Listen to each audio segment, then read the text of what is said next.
à vous de participer si nombreux. Chapeau, bravo. À cette table ronde qui est à la fois organisée en co-organisation. On est très co ici. On co-construit, on co-organise avec donc le tiers-lieu qu'on développe ici. Le tiers-lieu paysan, nourricier. Ça fait des choses, ça. Et puis donc le collectif qu'on appelait CLAP, qui regroupe plusieurs associations.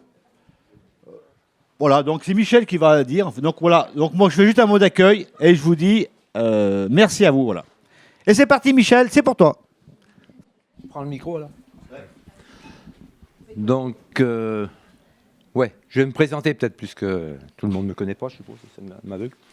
Je m'appelle Michel Savatier, je suis paysan à la retraite depuis 1 an et demi maintenant. Donc dans les pays d'Urfé, un petit peu plus haut là.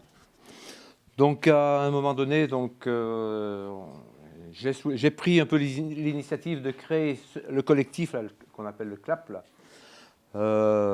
pour regrouper un peu toutes les associations qui travaillent sur le territoire, les associations qui ont les mêmes valeurs, donc autour de la Confédération paysanne, de l'ADR, donc qui participent au collectif, Terre de Liens, Solidarité paysan. Et en réfléchissant, je trouvais que le tiers-lieu qui est présent sur le territoire était un bon endroit, puisque c'est un endroit de réflexion, de cogitation, de tout ce qu'on veut, sur l'agriculture et sur plein de choses autour. Donc pour créer ce collectif et être présent, donc on se réunit ici, donc c'est déjà aussi une chose d'avoir un lieu pour se réunir, parce que c'est pas toujours évident. Donc voilà, donc j'ai donné, je crois, tous ceux qui participent pour l'instant. Et le CLAP, là, le collectif, il est ouvert. Alors s'il y a des organismes, des associations de consommateurs ou autres qui souhaitent participer, on mettra je ne sais pas s'il y a une feuille qui est prévue là, mais vous pourrez vous inscrire sur cette feuille. Même des individus qui sont intéressés pour réfléchir à l'alimentation et au paysage du Rouennais dans les 20 années qui viennent, puisque c'est un peu le thème de cette table ronde là. Donc on est intéressé plus on sera de fous, plus on réfléchira. Donc voilà, donc c'est très récent, je l'ai dit, je crois. Hein, donc voilà. Pourquoi aussi se réunir en collectif? Parce que souvent les associations, on allait voir les décideurs, les collectivités, chacun de notre côté, pour demander, pour leur présenter ce qu'on faisait, pour demander aussi des financements éventuellement pour des actions. Mais ça marchait pas bien sur le Rouennais. Donc c'était aussi ça l'idée de se mettre tous ensemble pour aller voir justement, pour réfléchir à vraiment des actions concrètes. Et aller voir les décideurs et les financeurs ensemble, et sur des projets vraiment concrets. Donc c'est les projets concrets, c'est élaborer des propositions concrètes justement. Par exemple sur l'installation-transmission. Aujourd'hui, il y a 50% des paysans qui vont arrêter sur le territoire dans les 5-10 ans qui viennent. Donc qu'est-ce que vont devenir les fermes? La plupart du temps, ça part à l'agrandissement. Et à côté de ça, on voit comme à l'ADR, il y a plein de porteurs de projets qui souhaitent trouver du foncier, mais qui ne le trouvent pas. Mais c'est des petites surfaces. Et on n'arrive pas à dégager des petites surfaces, alors que tout part à l'agrandissement. Donc c'est ces réflexions-là aussi, c'est pouvoir peut-être avoir de l'animation sur le territoire, aller voir les paysans qui arrêtent et leur dire « Non, mais votre ferme, elle n'est pas foutue, elle peut continuer, peut-être avec d'autres personnes, d'autres façons de produire, d'autres productions, etc. » Donc ça, c'est de l'animation territoriale. Et il faut des moyens. Donc nous, notre souhait, c'est de préparer ça et d'aller voir les financeurs avec ce genre de projet. Bon, je parle de l'installation-transmission, mais ça peut être plein d'autres choses. Et donc, pour arriver à conserver un maillage de fermes sur le territoire, parce que c'est vrai que si on a des fermes de 200 ou 300 hectares sur le territoire, ça n'en fait pas beaucoup. Alors il peut y en avoir, mais il faut qu'à côté, il y a la place aussi pour des plus petites fermes qui produisent du maraîchage, etc. On sait qu'en France, on est complètement à la ramasse au niveau de la production arbo, maraîchage, même en production de viande, en ovin, on est complètement à la merci des autres pays, puisqu'on ne produit pas assez. Et puis le lait, ça va venir, parce qu'il y a des tas de producteurs laitiers qui arrêtent aujourd'hui. Donc voilà. Donc ça va être, je crois, le travail des prochains mois, là, de travailler un projet avec des propositions concrètes. Donc on a du boulot sur la planche et on attend toutes les bonnes volontés pour venir bosser avec nous. Voilà. Bon, je vais laisser la parole peut-être à François qui va présenter un peu le Rouennais, j'ai l'agriculture du Rouennais. Merci Michel, ouais. Ah oula. Donc j'ai des... Claire, en fait, elle a fait des slides. Non, on appelle ça slide.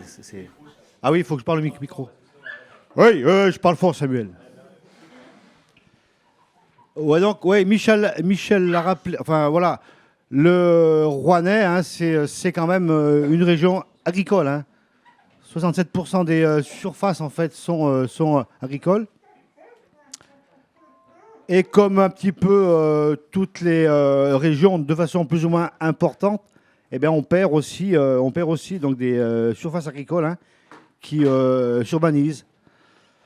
Donc ça fait, bah oui, ça a aussi un impact hein, sur le développement de l'agriculture et l'avenir de l'agriculture. Je prends un exemple hein, qui est à Bonvert, par exemple, où une zone en fait qui est en bordure de Loire, donc une zone riche au niveau du sol, en fait, se transforme en zone industrielle, voilà, hein, où il y a en fait des gros trucs qui se montent. Voilà. Donc en fait, voilà, c'est vraiment des il y a des moments où il y a des choix qui ne sont pas faits et qui ont des conséquences lourdes. Parce que c'est vraiment des terrains excellents pour le maraîchage. Ok, donc le Rouennais, hein, c'est de l'élevage. C'est du charolais. Hein, avec un système. Donc si j'ai des mots un peu techniques, vous me dites, parce que voilà, un système donc, en fait, où on produit des animaux qu'on va dire maigres, c'est-à-dire que des animaux sevrés, hein, qu'on appelle des broutards, voilà. Et ces animaux, en fait, ils vont partir à l'Italie. Donc, par exemple, Saint-Christophe embryonnais est le marché par excellence qui regroupe l'offre. Hein. Et ça, après, en camion, ça part en Italie, où ils vont être en fait engraissés. Enfin, voilà, ils vont engraisser, ça veut dire qu'ils vont grossir de façon intensive dans des grosses unités hors sol. Ouais, après, moi je sais pas, ils sont piqués, mais après, bon, moi je dis qu'ils sont engraissés, souvent voilà, avec notamment du maïs, donc des aliments très concentrés. Et après, ils reviennent. Voilà. Et ils vont pour être abattus et consommés en France. Ok, donc ça, c'est le système charolais. Un système en fait agricole, mais ça, on en parle souvent. Enfin, voilà, les aides européennes, par exemple, la PAC, voilà, vous entendez souvent ça à la radio, voilà, à Téloche. Ben oui, aujourd'hui, en fait, ben, les revenus de beaucoup de paysans, en fait, sont faits par les primes, quoi. Ça veut dire que ça, enfin moi, ça m'interroge énormément, quoi, en disant, voilà, je suis agriculteur, je fais beaucoup d'heures et je produis. Mais mon revenu, en fait, il va pas dépendre de mon chiffre d'affaires, quoi. Il va dépendre, en fait, des aides que l'Europe va m'octroyer. Donc, c'est un système qui, à mon avis, est vachement différent. Pour moi, je ne peux plus le comprendre, quoi, voilà. Mais bon, bah, c'est mon évolution. Mais il n'empêche que c'est hyper dépendant, quoi. Enfin, je veux dire, si l'Europe, elle décide un jour, ce qui peut être probable, de même baisser de 20% les aides, en fait, c'est tout un pan de l'agriculture en fait qui n'a plus de revenus. Donc ça c'est clair, quoi. Ok. Il y a un problème. Ah. Voilà donc. Ouais. Oui. Oui voilà non mais c'était aussi juste quelque chose tu veux où on dit qu'est-ce que ça veut dire en fait de faire d'élever ces animaux en termes de coûts, en fait, hein, qui soient engraissés en Italie, et après qui reviennent. Alors, ok, mais il n'y a pas qu'en France, il y a pas en France, mais il n'empêche, quoi. Les jeunes bovins, il y en a beaucoup qui reviennent en France. Hein. Pouvoir travailler à la Sicarève, tu vois, je connais un peu le truc. Ouais, le taux de pauvreté, hein, je ne sais pas, tu l'as zappé, là, il y avait un truc, voilà. Voilà, donc, en fait, voilà, donc, ouais, c'est pas... on a pas de chiffres sur... les revenus, mais il n'empêche, c'est pas réjouissant. Alors Michel l'a souligné, hein, il y a 40% des agriculteurs qui ont plus de 55 ans. Donc ça, c'est voilà, donc on est population qui est vieillissante. Ok. Et là, en fait, on a perdu 55% donc de sièges d'exploitation. C'est important ça. Parce que qui dit siège, enfin il faut voir ça, c'est Un siège, c'est un ménage, c'est des enfants, c'est des écoles. Enfin, c'est aussi ça, quoi. Donc, c'est pas uniquement des gens qui produisent, c'est des gens qui font vivre le territoire, en fait. Donc, il y a un impact énorme sur le territoire. Donc, voilà, donc on perd la moitié. Et bien sûr, en fait, qu'est-ce qui se passe aujourd'hui avec le système des aides qui sont à la surface exploitées? Ben, ça veut dire que les gens, en fait, ben, s'ils veulent avoir du revenu, eh ben, ils s'agrandissent, quoi. Voilà. Donc, ça fait que on est passé, voilà, on est passé de moyenne, en gros, de 50 hectares à 80 hectares par exploitation, quoi. En gros, enfin, voilà, c'est à peu près ça. Je ne sais pas le chiffre exact, mais c'est en gros ça. Voilà, mais c'est des moyennes, ok.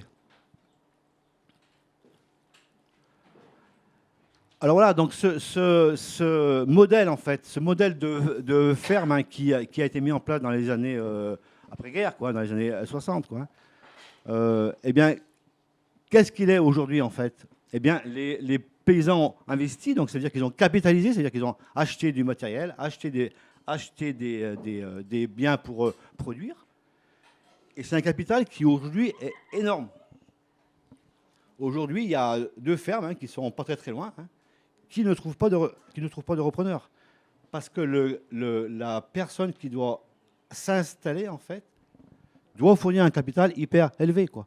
C'est 200 000 euros, c'est 400 000 euros. Donc c'est énorme, quoi. Donc imaginez un jeune. Donc je parle bien d'installation hors familiale. Hein. Quand c'est en famille, en fait, les systèmes sont un petit peu différents. Quoique c'est pas toujours simple, parce que souvent les parents, en fait, ils serrent un peu la ceinture pour que le fils il s'installe ou la fille, quoi. Ok. Hein. Donc je suis un petit peu genré, donc attention. Donc voilà, donc la fille ou le fils ou la fille, hein, voilà. Bon. Faut être clair là-dessus. Donc voilà, donc, des capitaux à reprendre qui sont hyper élevés et qui sont peu rentables. Ok, bon, bah, des revenus dégagés qui restent quand même assez faibles. Hein. Un temps de travail et contraintes physiques hyper élevées. Et ça, voilà, moi, je peux vous parler de ma situation. Je me retrouve à 59 ans, en fait, avec des contraintes physiques qui sont énormes, quoi. Donc, je suis obligé de réduire mon activité. Donc, on est quand même dans des entreprises qui sont hyper exigeantes en fait au niveau physique. Et c'est vrai, soit ça tient et c'est bien, mais soit ça lâche. Et quand ça lâche souvent assez durement, quoi. Voilà. Et donc moi je suis dans une situation en fait où ça lâche. Donc je me dis bah voilà, j'ai fait en gros 80 heures par semaine pendant 30 ans et je me retrouve aujourd'hui en fait avec un système en me disant bah ouais, mon corps en fait il lâche. Donc voilà, pas si simple. Ok, eh ben oui, c'est vrai que voilà, mais ça vous le savez tout ça, enfin, je veux dire, vous êtes informés, donc et on sait bien en fait que ce système-là, en fait, il est aujourd'hui, il est incapable de prendre en compte toute l'évolution qui se passe aujourd'hui au niveau climatique, quoi, et au niveau de l'énergie. Donc ça c'est pas simple. Alors c'est quand même un système qui on repousse les échéances, mais ça va dans le mur quand même, voilà. Et là, voilà, donc. Et nous, on est là. Alors, est-ce qu'il y a encore un autre truc là? Voilà, ben, voilà. C'est exactement ça. Donc, c'est ma conclusion. C'est de dire, qu'est-ce qu'on fait quoi aujourd'hui? Alors, voilà, moi, on a beaucoup réfléchi, ok. On sait les données du problème. Mais qu'est-ce qu'on fait? Comment on agit, quoi? Eh bien, nous, à notre échelle ici, eh bien, on agit. Voilà, on réfléchit aussi beaucoup, mais on essaye de mettre en place des actions. Eh bien, on cherche, voilà. Moi, je n'ai pas la réponse. Mais je cherche. Je crois que pendant 30 ans, j'ai cherché, en fait. Donc, mais on trouve, en fait, parce qu'il y a des choses qui se mettent en place. Il y a des solutions qui existent aujourd'hui, qui sont sur des modèles de ferme différentes. Et c'est pour ça que je laisse la place à... C'est toi qui prend la parole, Claire, ou c'est directement intervenu? Je vais présenter. Juste. Ouais, j'ai peut-être un peu trop dit, mais non, bon, je vais essayer de faire bien. un truc, une transition, quoi, voilà. On parle de transition écologique, transition dans le discours, ouais. C'est pas mal. Merci.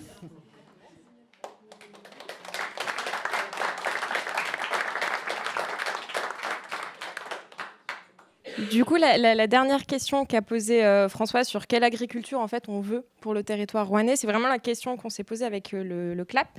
Et du coup, pour y répondre, on s'est dit qu'on avait besoin d'exemples, de personnes en fait qui ont réussi, qui proposent des choses, qui expérimentent. Et on est parti, on a cherché 2 points de vue. Déjà, le premier, celui de la collectivité. En fait, à l'échelle d'une collectivité, quelle est la place d'une collectivité là-dedans, dans ces questions d'agriculture. Du coup, on a fait appel à Grande-Synthe. Vous allez voir, Julien va vous présenter Grande-Synthe. Alors, on vous avait promis Karima Touil aussi, mais elle s'excuse, elle n'est pas là, elle est malade, mais elle nous a écrit un long texte que si elle est d'accord, on publiera, qui est assez chouette. Et donc pour discuter avec nous, il y a Julien qui est donc, je te présente comme coordinateur des services d'éducation populaire, agriculture et alimentation, transition écologique et sociale à Grande-Synthe.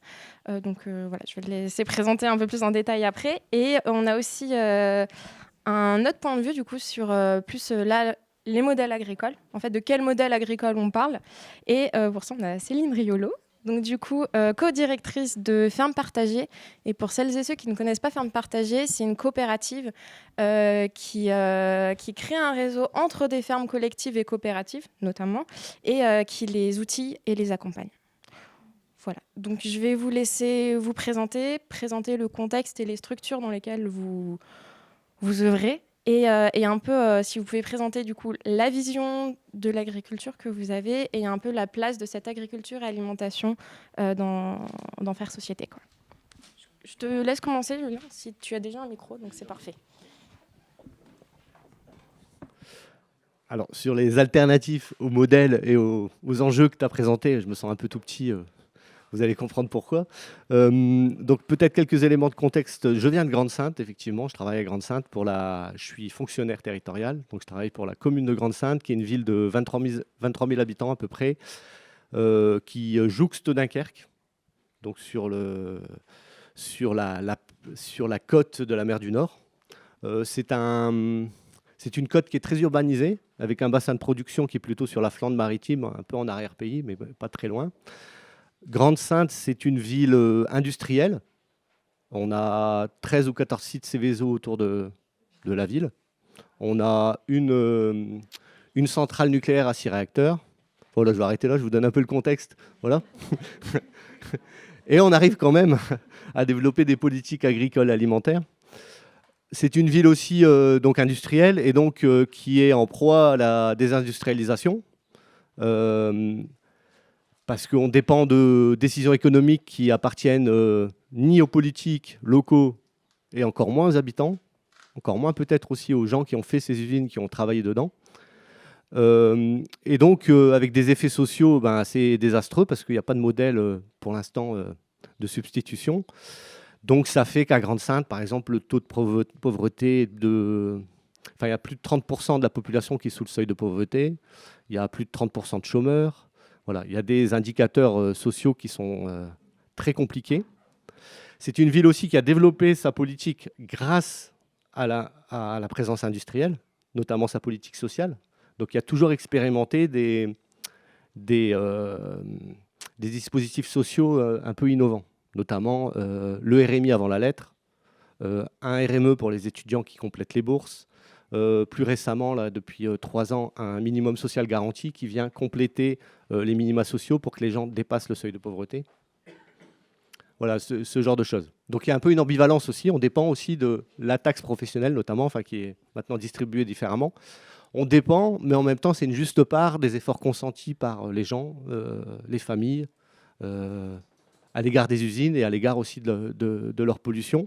Et c'est aussi une part qui a été prise par la première municipalité issue de ce monde industriel, donc beaucoup de syndicalistes CFDT, la CFDT du temps de l'autogestion, qui ont décidé en arrivant à la mairie, de doubler la taxe professionnelle, en disant il faut que cette ville qui s'est construite rapidement, elle ait une âme, elle puisse avoir des loisirs, des équipements sportifs pour ses gamins, et qu'elle ait aussi tout de suite une politique très volontariste d'implantation d'espaces verts, de plantation citoyenne, participative avec les scolaires, tout ça, donc, qui a été vraiment tenue pendant des années. et qui, avec l'idée aussi que ça soit une barrière à la pollution, ce qui n'est pas complètement déconnant parce que les arbres filtrent un peu quand même l'air, et qui a abouti finalement, par exemple, que maintenant on a à Grande-Synthe, en territoire industriel, comme je disais, 172 hectares de réserves naturelles reconnues, voilà, dont les habitants sont fiers. Moi-même, j'ai planté un arbre, je sais à peu près où il est, tout ça. Des sortes de trucs qui attachent, qui ancrent. Qui ancre. Il y a une urgence aussi à agir, bon, tu les as cités, mais les enjeux climatiques aussi sur une zone qui est une zone de pôle d'air, notamment les enjeux de montée du niveau de la mer sont très prégnants. On a à la fois le risque que la mer monte et submerge, mais on a même plutôt le risque d'inondation avec l'incapacité d'évacuer les eaux pluviales en cas de forte pluie vers la mer, ou en utilisant de plus en plus d'énergie avec des pompes, tout ça, ainsi de suite. Et c'est en lien aussi avec le modèle agricole de la plaine maritime flamande, très intensif, sans aucune haie, pas de place pour les zones humides, tout ça, où on ne peut pas freiner l'eau. Tout a été drainé, tout est envoyé à la mer. Et donc il y a un enjeu aussi à freiner l'eau, à rétablir des zones naturelles par rapport à tout ça. Mais pour l'instant, c'est non négociable. Il n'y a pas de... quand on discute avec les gens de l'agence de l'eau, tout ça, avec le modèle de production actuel dans lequel sont enfermés les paysans de la plaine maritime. Donc c'est de la grande culture, betteraves, céréales, tout ça. Pour l'instant, ce n'est pas négociable. Ils ne veulent pas en entendre parler. Voilà. Donc Grande-Synthe, une politique agricole alimentaire. Face à ces constats, face aussi à des élus locaux qui sont de plus en plus investis dans les enjeux écologiques et de transition, il y a notamment eu une prise de conscience aussi des effets des pesticides sur la santé, à la fois des agriculteurs, mais aussi des mangeurs, sur l'environnement, les écosystèmes, la chute de la biodiversité, tout ça. C'est des choses aussi qui ont été travaillées par l'université populaire. Donc à Grande-Synthe, il y a une université populaire. Et moi, j'ai commencé mon travail à Grande-Synthe sur la création de l'université populaire en 2010. Voilà. Donc on a invité aussi des gens pour nourrir cette réflexion, à la fois des élus, des techniciens, mais aussi et surtout des habitants. Et donc, cette conscience de plus en plus forte a débouché sur le choix du maire de l'époque, Damien Carême, de passer en 2012 les cantines à un objectif 100% bio. Voilà. Donc, c'est un peu tombé du ciel sur la commande publique, tout ça, ainsi de suite, parce que genre, ça a été annoncé en mai, il fallait qu'en septembre, les cantines passent... Bon, ça, c'est fait. Ça, c'est fait. Et du coup... il y a toujours la nécessité, même pour des politiques avec lesquelles on est d'accord, très avant-gardistes, tout ça, de vérifier l'adhésion des gens. Parce que vous allez être d'accord avec moi que les élections, c'est une façon de vérifier l'adhésion des gens, ou pas. Mais bon, c'est un peu le degré quand même zéro de la démocratie. Et donc, la tâche aussi de l'université populaire et des différents services embringués là-dedans, ça a été de vérifier quel pouvait être l'écho chez les habitants de tout ça, eu égard aux caractéristiques sociales dont je vous ai parlé, comment ils recevaient les choses, est-ce qu'il y avait conscience de ces enjeux, est-ce qu'il y avait l'opportunité de même d'y penser quand on est dans des urgences quotidiennes, est-ce qu'on se projette véritablement sur le cadre de vie, sur l'amélioration de son environnement. Donc il y a tout un travail de terrain qui s'est mis en place et d'éducation populaire, notamment par des programmations dont je vous ai parlé. Mais tout ça, ça ne suffit pas parce qu'il y a plein de gens qui... les débats, c'est hors d'atteinte. Il y a plein de gens aussi qui se méfient du service public parce qu'ils n'ont pas forcément des bons souvenirs, parce que le service public se numérise de plus en plus, parce que les gens ont du mal à avoir accès à leurs droits, enfin tout un tas de raisons. Donc la nécessité de faire, comme on dit, de s'ancrer, de proposer un service public différent dans lequel les habitants aient leur place, leur mot à dire, soient intégrés, et d'aller rencontrer les gens, donc par des dispositifs d'enquête, de porte-à-porte, et de proposer aussi des actions concrètes liées à des enjeux quotidiens, d'accès aux besoins fondamentaux. Donc du coup, des enjeux comme l'alimentation, c'est un enjeu assez universel, et donc interroger les gens sur leur alimentation. Là, dernièrement, on vient de finir une enquête populaire qui était vraiment focalisée là-dessus. Comment les gens, est-ce que les gens ont vérifier dans quelle mesure les gens subissent des entraves dans l'accès à l'alimentation de leur choix, comment ils perçoivent les concepts comme alimentation durable, des labels comme le label de l'agriculture biologique, tout ça, vérifier ces choses-là et pouvoir aussi proposer aux gens en les rencontrant de se rencontrer, d'imaginer des solutions concrètes ensemble. Donc parmi ces solutions concrètes et travail dans le territoire, depuis par exemple 2012, grâce à des porte-à-porte dans les quartiers. Alors j'ai oublié de vous préciser, ma Grande Sainte, il y a aussi beaucoup, il y a pas mal de logements collectifs, HLM, tout ça. Et donc, d'aller rencontrer les gens dans les immeubles et de leur proposer de les accompagner dans le lancement d'autoproduction en pied d'immeuble de potager. Donc, de fil en aiguille, par exemple, on a 6 jardins qu'on appelle populaires, 2 pieds d'immeuble, bientôt un 7e. Il y aura à peu près 200 foyers Grande Sainte-Ouen quand le 7e sera en mise en culture, intégré dans ce projet. Ça s'appuie aussi sur une expérience historique, les jardins ouvriers aussi. Ça aussi, c'est quand on va rencontrer les gens, il y a plein de choses qui remontent.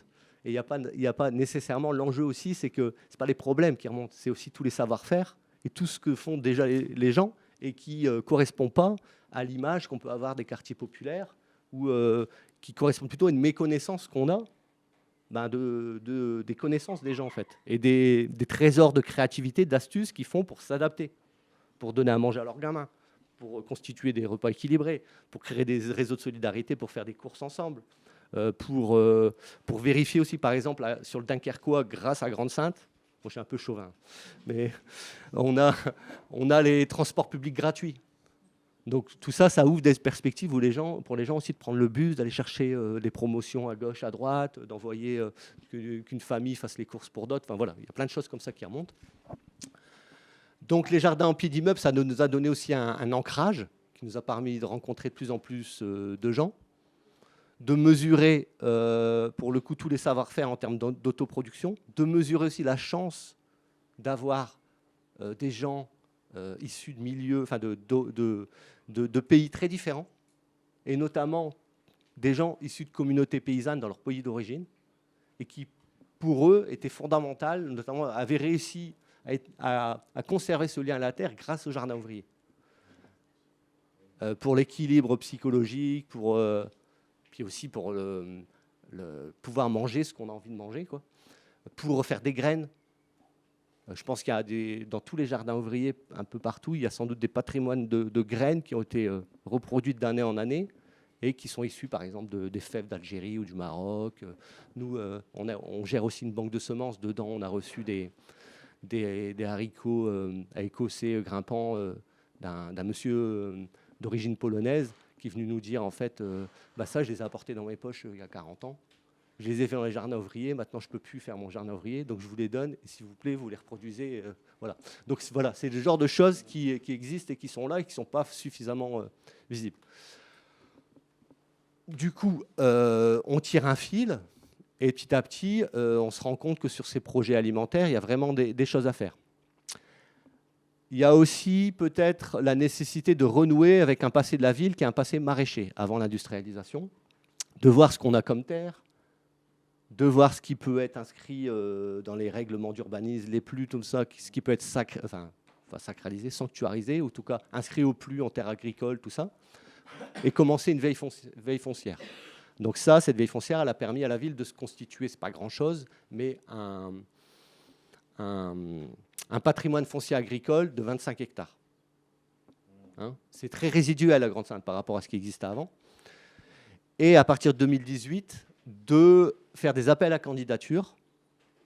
Voilà, après, ça n'a pas été sans heurts, je vous passe les détails, mais quand la ville a acheté du foncier agricole d'agriculteurs qui partaient à la retraite, par exemple, on a fait ça avec l'office foncier, dont j'ai oublié le nom exact. Non, avant la SAFER, on ne savait pas. On ne savait pas. L'office, c'est un organisme public, donc on a acheté des terres et il y a eu une commission SAFER, ils ont préempté direct. Et donc il y a un camarade de la Confédération paysanne, je ne sais pas, vous devez le connaître, Denis Top, pour ne pas le citer, qui nous a dit, qu'on a contacté, qui nous a dit, ouais, enfin, qui faisait partie de la commission. Il fait, ouais, mais bon, on ne savait même pas ce que vous vouliez faire, donc voilà. Donc on a retissé le lien et en fait, ouais. Faut que je... Ouais, t'entends pas? Ok. Ouais.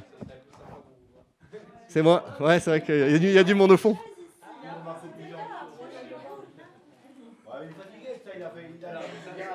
Ah, il faut être charitable. Hein. Ouais. Ouais. Ouais. Ouais, c'est vrai. Ouais, là c'est mieux. Mais c'est parce qu'aussi on a... Ouais. Ouais. Ouais. Vous avez parlé de l'action de la CFTT, une partie de la CFTT autonome, comment vous avez dit? Autogestionnaire. Vous avez parlé du soutien maintenant de la Confédération paysanne. Alors, je ne vais pas tirer la couverture à moi, mais Damien Carême, j'ai dû le croiser dans des réunions, puisqu'il fait partie du même parti que moi. Donc voilà, c'est quand même une marque importante que l'engagement politique et des valeurs dont celle de vous exprimer. Donc il est quand même membre d'Europe Écologie Les Verts. Ah ouais, moi je dis pas non. On débattra un peu plus tard. La question après, si ça vous va. Ouais. Oui, j'avais pas précisé, Moi, je- mais voilà. Ouais. Moi je parle Déroule en tant que technicien et plutôt société civile. C'est pour ça. Après, j'ai rien contre les partis, il n'y a pas de souci. Non, mais ce que je veux dire, c'est que c'est On pas... peut Ouais, je... il y On- aura un temps pour qu'on en discute. Ouais, d'accord. Merci. Donc, du coup, oui. Donc, du coup, achat de terre, Confédération paysanne, ça fait, voilà. qui préempte. Donc, du coup, il va falloir se mettre autour de la table, se réunir, chambre d'agriculture, tout ça, ainsi de suite. Qu'est-ce que vous voulez faire?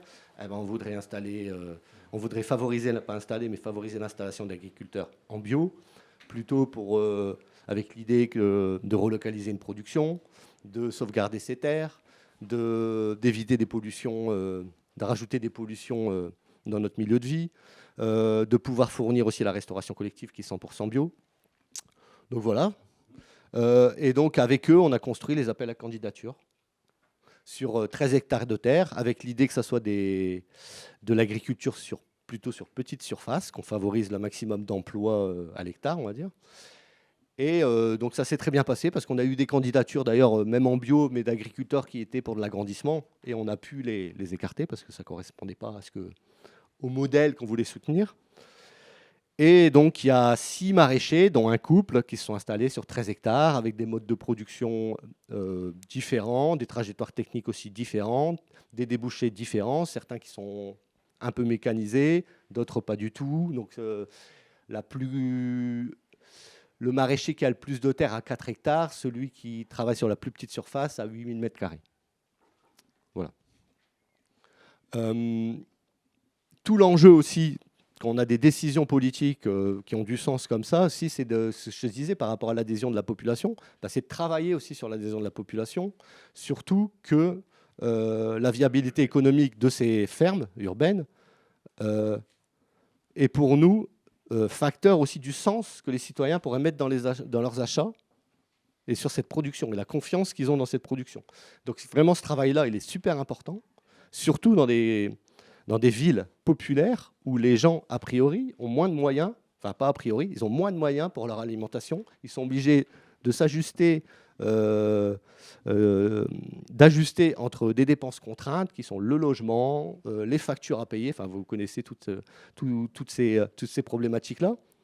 Et donc, faire du lien avec ces fermes urbaines, c'est tout un travail qu'on fait constamment, en fait.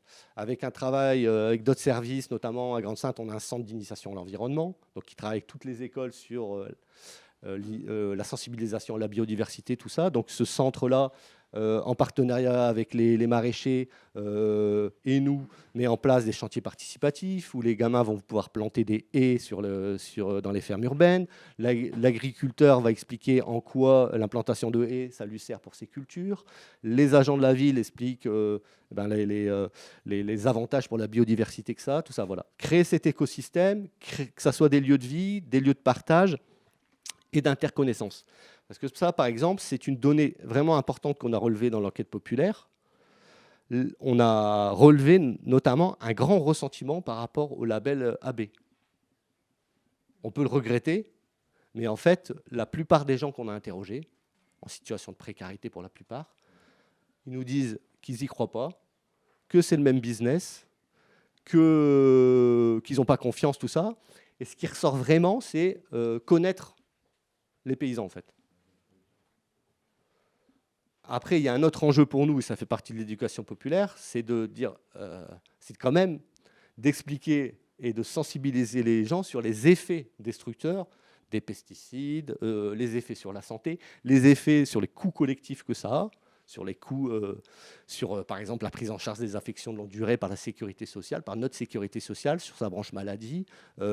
C'est un coût énorme pour la collectivité que de prendre en charge les maladies liées notamment à la santé environnementale. Donc tout ça, c'est un travail aussi qu'il y a à faire, sachant que les gens, les enjeux de santé, ils les vivent concrètement. Les problèmes de cancer, de malbouffe, d'obésité, tout ça, les gens les vivent concrètement et c'est des choses qu'on peut travailler.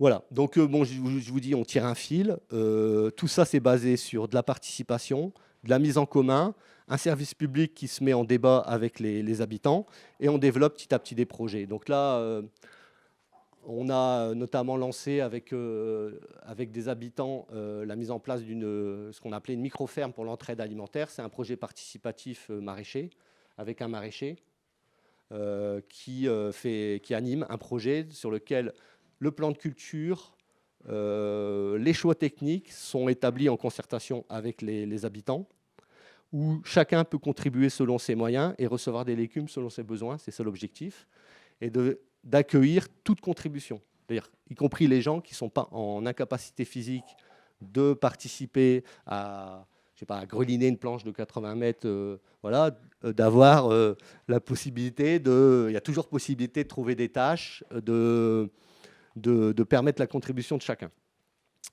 C'est avec des objectifs de production, parce que c'est un dispositif de lutte aussi contre la précarité alimentaire. C'est un dispositif aussi d'alternative alimentaire, parce qu'on remarque de plus en plus, c'est documenté dans la recherche, tout ça, et dans tous les chercheurs en sciences sociales qui s'intéressent aussi à l'aide alimentaire, tout ça,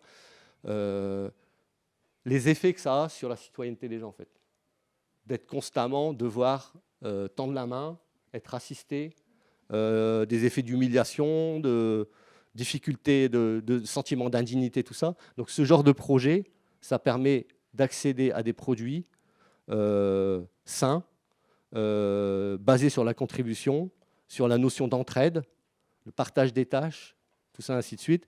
Et voilà, surtout la note positive, c'est qu'en fait, l'écologie, dans les quartiers populaires, ça marche. Et que c'est pas vrai, on peut pas laisser dire que c'est une histoire de bourgeois, bobos, qui s'intéressent à sa santé et qui en a les moyens. Chacun s'intéresse à sa santé, les gens n'ont pas envie de filer de la merde à leurs gamins, ils en ont conscience, ils n'ont pas forcément confiance dans tout ce qui est mis en place. Il y a vraiment une nécessité de regagner de la confiance et de partager et de promouvoir l'horizontalité aussi, de ne pas choisir pour les gens et de ne pas avoir de relation de pouvoir. Et à partir de ce moment-là, ça marche. Et pour nous, alors c'est très local, Grande-Synthe, c'est une petite ville, mais cette bataille culturelle, elle nous semble essentielle, en fait. Essentielle pour recréer des solidarités, essentielle pour changer le modèle agricole. Et tout ça, ça s'assoit sur une légitimité des pouvoirs publics locaux, en fait, de protéger les paysans, de protéger la santé collective, de protéger les écosystèmes des effets d'un libre marché féroce, dont on voit les effets tout le temps, que les gens ressentent quotidiennement, dont ils vivent les exclusions. Et à partir de ce moment-là, d'essayer de trouver des alternatives locales.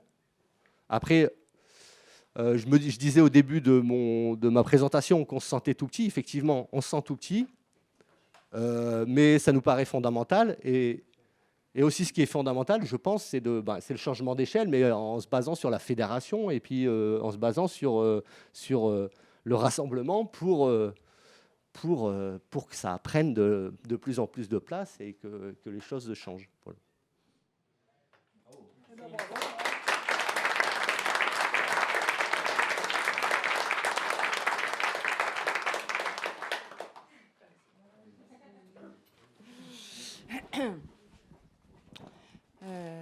debout, hein.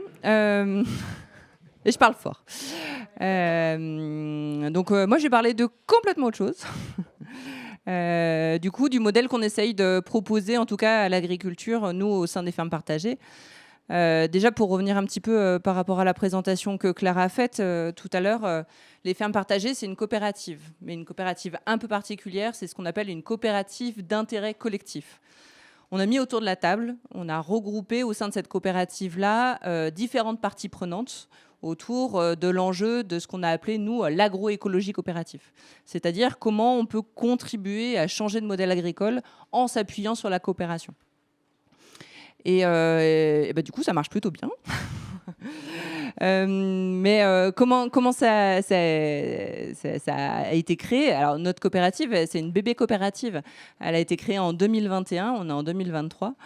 Et elle est partie d'où? Elle est partie d'un groupement, alors c'est pas sur le Rouennais, désolé, ça s'appelle le Groupement Régional pour une Alimentation de Proximité, appelé également le GRAP, qui est plutôt sur Lyon, maintenant sur Saint-Étienne, vers Aix, Chambéry, et qui est un groupe coopératif plutôt sur la filière aval de l'agroalimentaire, c'est-à-dire sur les épiceries, sur les transformateurs, pour essayer de promouvoir et de commercialiser, transformer des produits locaux, bio, de qualité. Et ils ont créé depuis 10 ans tout un réseau. Maintenant, c'est plus d'une 60aine d'enseignes, c'est plus de 20 millions d'euros de chiffre d'affaires pour dire en fait, il est possible de transformer et de distribuer des produits en agroalimentaire de qualité, locaux et tout ça. Donc, ça fait 10 ans que ça fonctionne. Et dans leur réflexion, c'était oui, c'est bien de distribuer, de transformer ces produits locaux, mais on est sûr qu'il vraiment il y a la filière locale pour tous les produits qu'on essaye de commercialiser. Donc ça, c'était une première interrogation.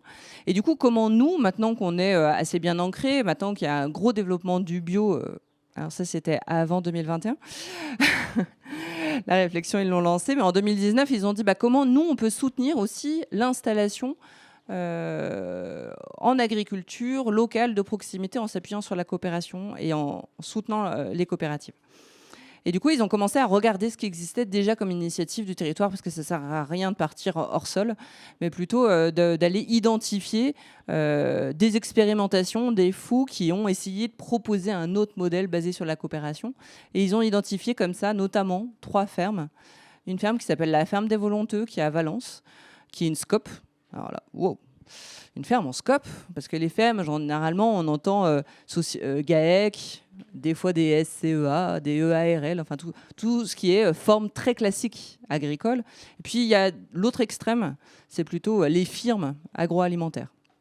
Et là, c'était comment ils ont choisi un statut commercial, donc qui n'est habituellement pas utilisé en agriculture, pour que l'outil agricole, que l'outil de production agricole appartienne aux paysans qui travaillent à l'intérieur, donc ne soient pas dépossédés de leur pouvoir et de leur pouvoir décisionnel, ceux qui font, ceux qui mettent en œuvre, donc vraiment à l'opposé de l'agro-industrie, et pour autant qui arrivent à produire et à faire du collectif sur des tailles de fermes qui commencent à être un petit peu plus importantes.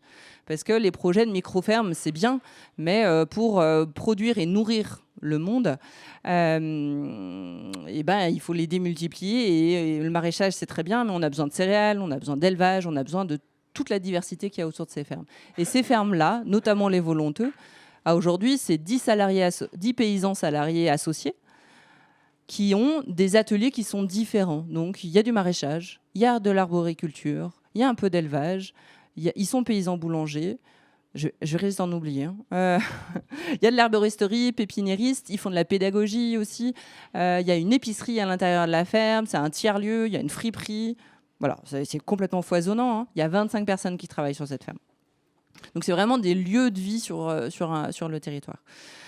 À côté de cet ovni-là, il y en avait une autre de ferme qui s'appelle la ferme de Chalonne, qui est là plutôt au pied du Bugey, dans le Nord-Isère. Et là, c'est une autre forme de modèle, mais qui ont aussi choisi un statut SCOP. C'est des paysans boulangers, donc ils sont 7 à être salariés associés.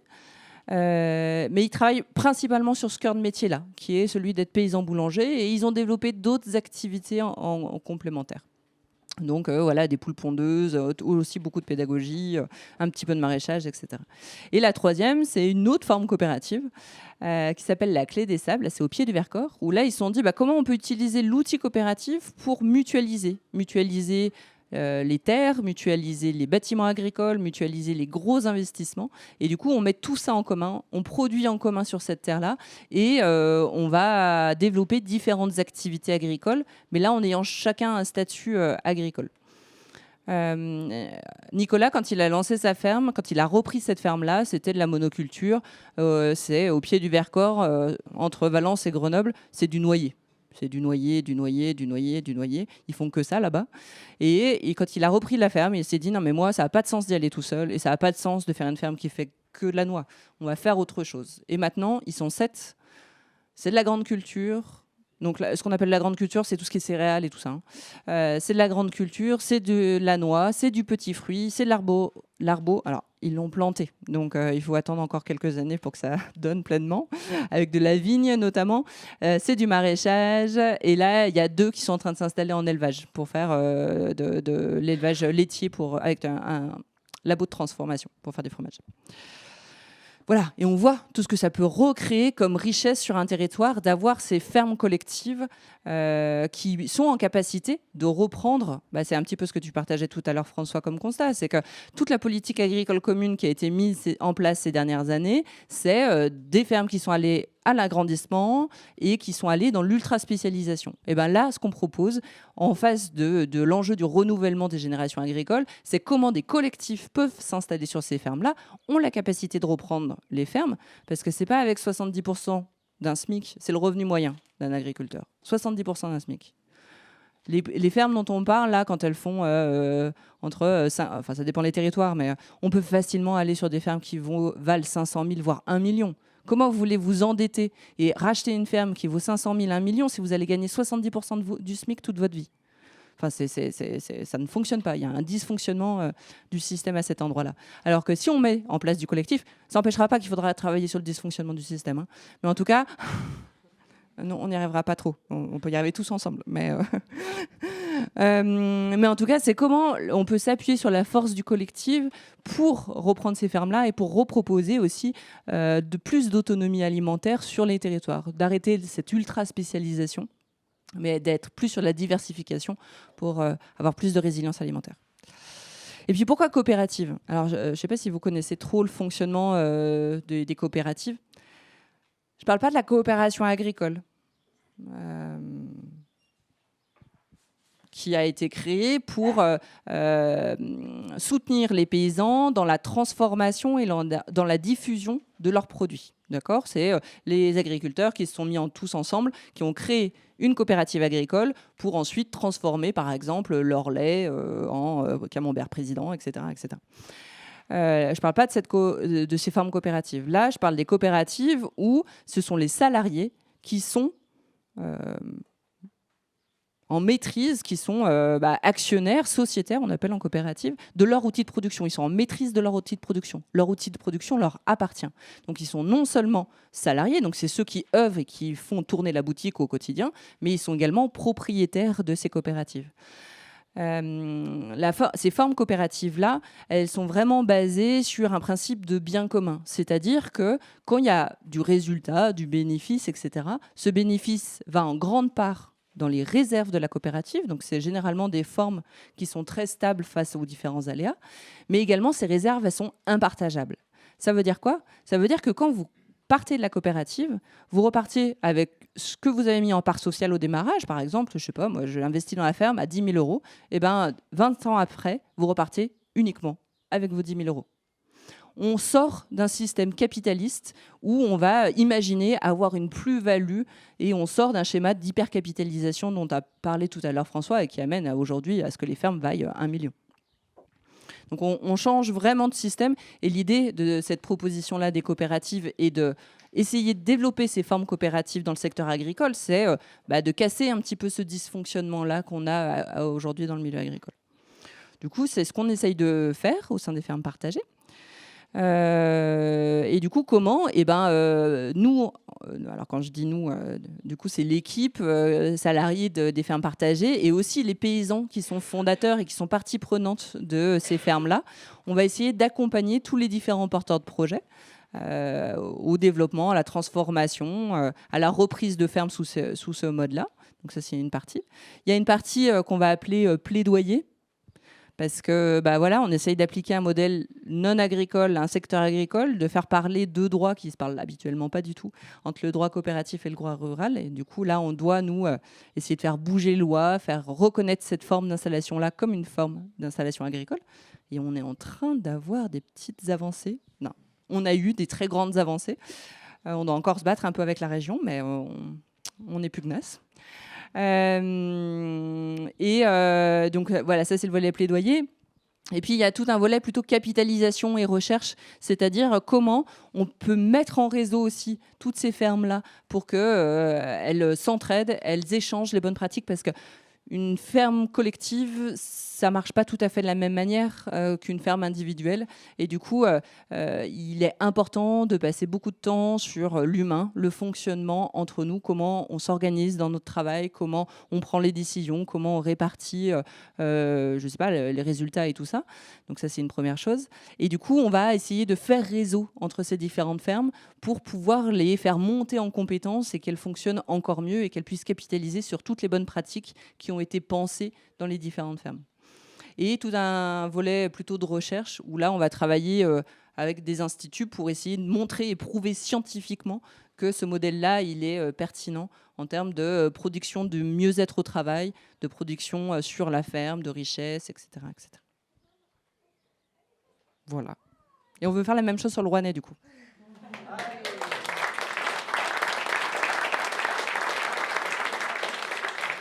Et on a déjà des parties prenantes, puisque la ferme ici est associée des fermes partagées et du coup est un des contributeurs au fonctionnement et au développement de ce modèle-là.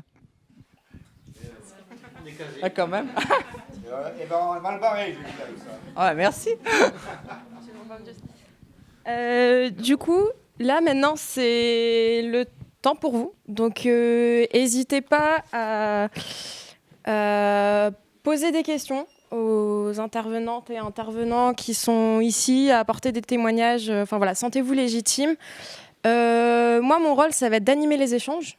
Donc, c'est moi qui vais dire, enfin voilà, la répartition de la parole, c'est je vais donner la parole. Donc, n'hésitez pas à lever la main. Et je voudrais juste qu'on porte une attention collective sur le temps de prise de parole, afin que tout le monde puisse avoir le temps d'échanger et de dire ce il ou elle a à dire. Et aussi, voilà, moi, je donnerai aussi en priorité la parole à celles et ceux qui n'ont pas encore parlé. Donc voilà. Maintenant que ça c'est dit, est-ce que des personnes ont des questions, des remarques ? Parce que là, il y a eu deux approches et points de vue assez différents. Mais voilà, qu'est-ce que ça fait émerger ? Oui, pardon, c'est enregistré. Alors ce micro, non, il n'y a pas du tout amplification de son, mais c'est enregistré. C'est pour ça que je me trimballe avec ça. Moi, je voulais simplement savoir, sur le Rouennais, est-ce que le Rouennais est d'accord pour faire ce genre de choses ? J'ai pas trop l'impression. Moi, j'arrive dans le Rouennais. Je suis là depuis 1 an. Mais le peu que je vois, ça m'a pas l'air très joyeux.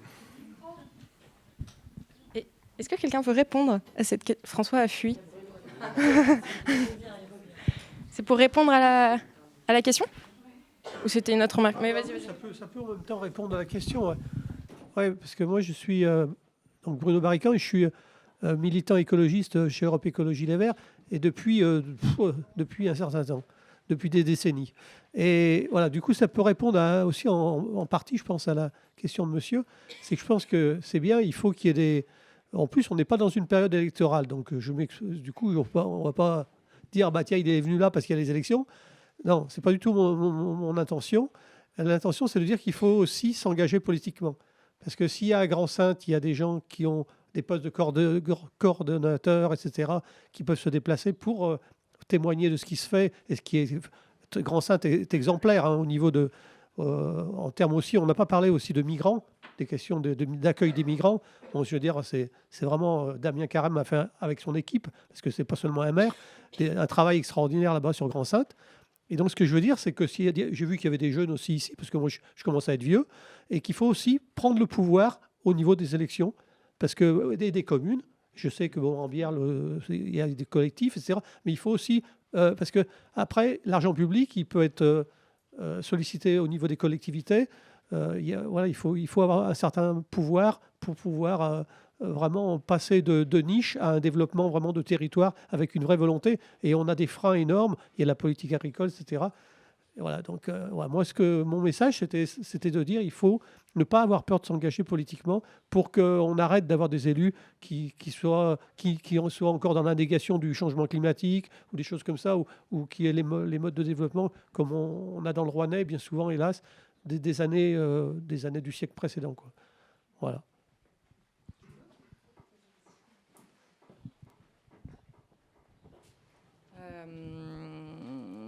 Alors, tu posais la question du politique, mais on voit bien que les grands changements sociétaux et de modèles, c'est certes un engagement politique, mais c'est également tout l'engagement et tout ce qui est mis en œuvre, qui est dans le faire, dans ceux qui expérimentent, qui osent partager, qui osent soutenir, capitaliser, etc. Et c'est aussi tout le volet intellectuel et de recherche. Du coup, il y a plein de manières, si politiquement c'est pas encore mûr, on n'est pas en période électorale et que ça émerge pas tout de suite, de pouvoir soutenir ça, de pouvoir soutenir, je sais pas, moi par exemple, il y a un nouveau collectif qui aimerait s'installer, et ben on peut créer ce qu'on appelle un GFA, un groupement foncier agricole. C'est plein de personnes qui vont mettre un petit peu d'argent pour aider cet agriculteur à acheter des terres, et du coup on peut mettre en face un bail agricole avec des clauses environnementales en disant ça devra être produit uniquement en bio, etc. Donc en fait, même en tant que citoyen, si on a envie de faire, s'il y a des mouvements comme le CLAP qui permettent de réunir au même endroit des initiatives en faveur d'un autre mode de production agricole, je crois qu'il y a des espaces en fait pour le prendre et pour contribuer. Parce que mon doute, c'est surtout la SAFER. J'ai l'impression qu'il bloque beaucoup les choses. Moi, je suis un gars plus ou moins de la ville, mais bon, je suis de la campagne quand même. Ah non. Est-ce que chaque personne qui pose une question peut également se lever pour qu'on entende mieux? Oui, tout à l'heure, tu parlais des élus en fait, du Rouennais. Moi, je ne sais pas de qui tu parlais en fait, parce que c'est vrai que moi j'ai participé à plusieurs réunions du PAT, les projets alimentaires territoriaux, mais on a l'impression que les élus sont perdus, n'ont pas forcément d'idées là-dessus, puisqu'ils ne sortent pas forcément de l'agriculture ou autre. Par contre, ils aiment bien mettre de l'argent dans les études. Il y a beaucoup d'études qui sont faites, on a des résultats d'études, et c'est après que ça bloque. Ils ne savent pas comment faire, ils ne savent pas comment utiliser ce qui est sorti de l'étude et où mettre de l'argent. S'il en reste, parce que souvent l'argent, il y en a pour l'étude, il n'y en a plus pour le reste.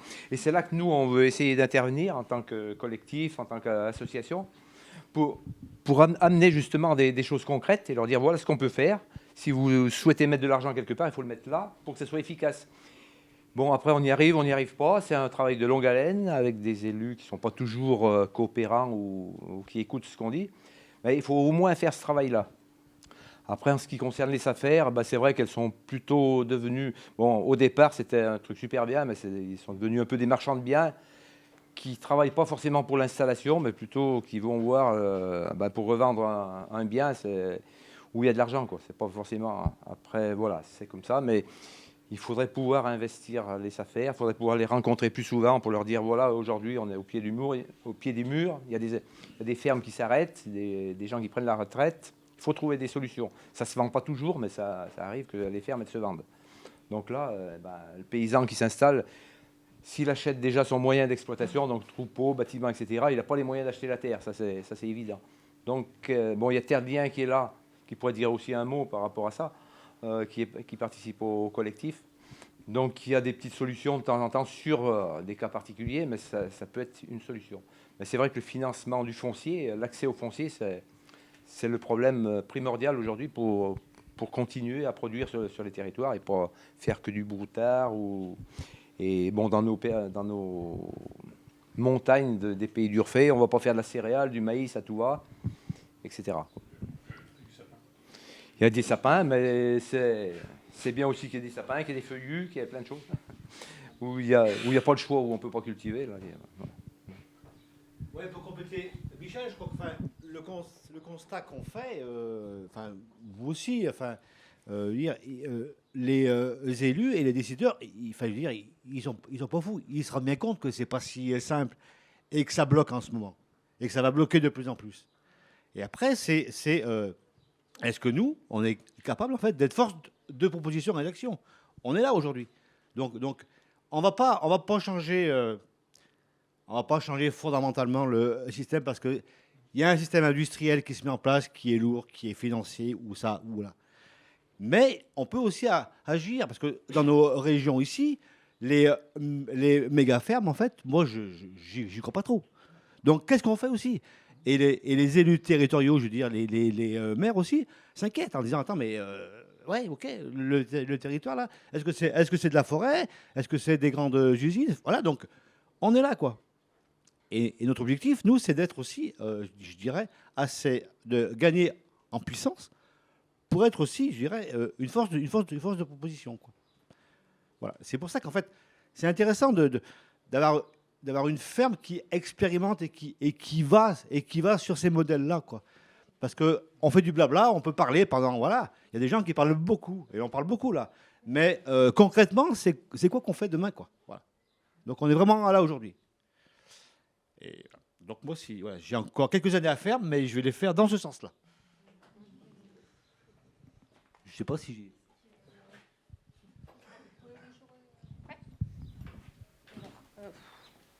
Je sens que ça va être compliqué. Je voulais savoir sur le Rouennais, justement, s'il y avait des projets pour des financements participatifs. Et puis j'avais une deuxième question. Du coup, quand vous dites... vous êtes coordinatrice de projet, c'est ça, madame? La directrice de la structure.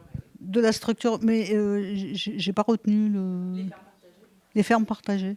Et vous êtes basée où, alors, du coup? Le siège social, il est à Lyon, mais en fait, on intervient sur tout Rouennais. D'accord, ok. Voilà. Donc, sur le Rouennais, est-ce que, justement, il y a des projets qui demandent un financement participatif, par exemple?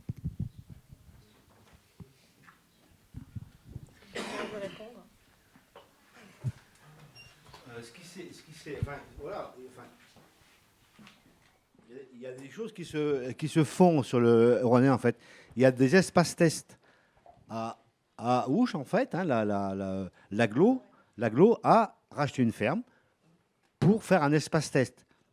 C'est quoi, en fait? C'est un lieu où des gens qui ont des projets peuvent venir expérimenter, voir si leur projet est économiquement viable avant l'installation, quoi. Avant une installation sur une ferme ou je ne sais quoi.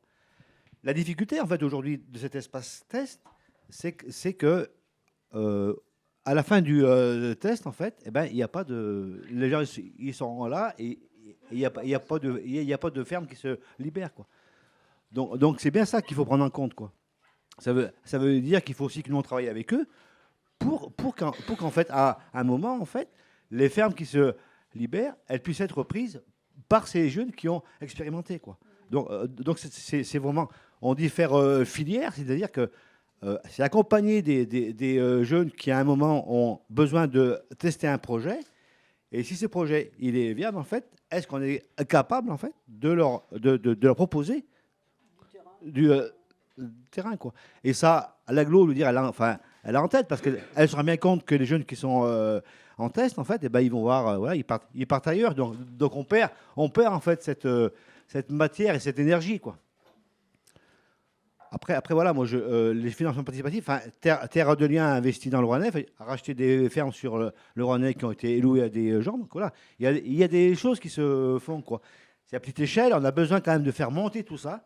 C'est pour ça qu'on fait un collectif, parce qu'on a besoin de faire monter tout ça. Parce que, ouais, ok, on rame, donc après, il faut que la barque, elle avance un peu aussi, quoi. Il faut être informé. Alors aussi, voilà, et tout à fait, ouais, voilà. Donc aujourd'hui, c'est déjà bien que vous soyez là, parce que vous êtes déjà informés. Merci. C'est à vous.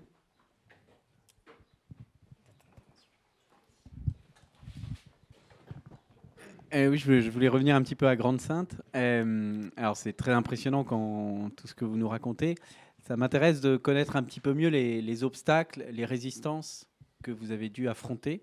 Parce que j'imagine que voilà, tout ce que vous avez mis en place ne s'est pas fait, je parle au niveau agricole, sans parler des autres réalisations. Voilà, parce que quand les choses sont accomplies, on se dit, ah, et pourquoi moi, dans mon coin, je réussis pas, ou pas grand-chose, même à plus petite échelle. Voilà, donc soit vous êtes super fort, soit effectivement, bah, vous avez été persévérant. Et j'aimerais voilà, que vous nous racontiez un peu ça.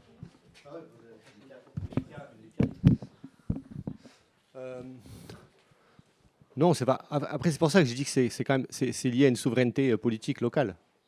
Il y a des choix politiques qui sont faits et qui sont maintenus. Je les ai inscrits aussi dans une histoire avec la CFDT, tout ça, mais c'est aussi une histoire militante. C'est-à-dire que et c'est ça qu'on partage avec les habitants, c'est qu'il y a des injustices et que le modèle agricole actuel est pourvoyeur d'injustices, que les aides publiques vont à l'industrialisation de l'agriculture et que le rôle d'une collectivité, petite ou grande, c'est de réguler pour l'intérêt général. Et de le réguler, et le mieux, c'est de le faire sur un modèle participatif où les habitants peuvent participer, et aussi sur un mode où aussi on se dit on fait de l'éducation populaire pour que le personnel politique se renouvelle. Ça aussi, ça demanderait de la régulation, parce que quand on voit les caractéristiques sociales des représentants politiques, ne correspondent pas à la diversité de la population. Bref, ça c'est un autre sujet. Mais notamment, le système de l'aide alimentaire que j'ai brièvement évoqué tout à l'heure, l'aide alimentaire, c'est un débouché pour l'agro-industrie. C'est un débouché financé par l'État, par des marchés publics qui valorisent le moins 10 ans, France Agrimaire, pour fournir des banques alimentaires et vouer une partie de la population à manger les produits de la plus basse qualité. C'est aussi une injustice par la défiscalisation de la grande distribution sur les produits qu'elle donne de la collecte, qui sont gérés maintenant par des bénévoles, qui gèrent une logistique, donc double jackpot pour la grande distribution qui défiscalise, qui en plus ne paye plus les frais de mise à la déchetterie, au nom de la lutte contre le gaspillage alimentaire. Gros greenwashing quand même. Voilà. Et pendant ce temps-là, il y a des bénévoles de l'aide alimentaire qui courent, qui stressent pour refourguer les trucs avant que ça périme, enfin voilà, qui bourrent les cabas, enfin bref, c'est... Et tout ça, en plus, c'est, ouais, je veux dire, il y a du greenwashing autour de ça, c'est des injustices. Et les gens les perçoivent, y compris à l'aide alimentaire, mais n'ont pas forcément toutes les clés. Et les partager, c'est, nous, on se dit, c'est un motif de politisation. Pas un gros mot, c'est très important. C'est une donnée fondamentale normalement en démocratie. Donc voilà. Mais je l'aurais dit, c'est à toute petite échelle, mais c'est de revendiquer aussi la place du service public, de la décision politique, face au marché, à la libre concurrence, ainsi de suite. Parce qu'on est vraiment dans une période, et on arrive en bout de chaîne par rapport à ça. Enfin, ça fait des décennies de néolibéralisme, tout ça. Enfin, c'est un gros mot pour. Mais vraiment, c'est le tout marché, l'économie, l'efficacité. Tout est jugé à l'aune de la rentabilité, de l'efficacité économique. On bousille le service public, on bousille les hôpitaux, on casse le sens du travail des gens. Toute idée de soins, de maintenance, d'entretien, toutes des valeurs que je pense qu'on peut retrouver ici avec le Fab Lab, tout ça. C'est tout ça qui est cassé. Et pourtant, ça, c'est présent chez les gens. Alors après, on n'a pas la solution pour dire qu'est-ce que ça aura comme effet politique, est-ce qu'on pourra changer les choses, mais je pense que vraiment, c'est un travail qui vaut la peine d'être mené. Et voilà, c'est vrai, il y a des poches comme ça où on jouit d'une clairvoyance politique. Maintenant, si c'est aussi très précaire, parce qu'il faut qu'elle soit plus largement partagée, y compris dans la population, enfin chez les gens, chez les citoyens, les citoyennes, pour que ça soit moins fragile. Je ne sais pas si j'ai répondu à la question.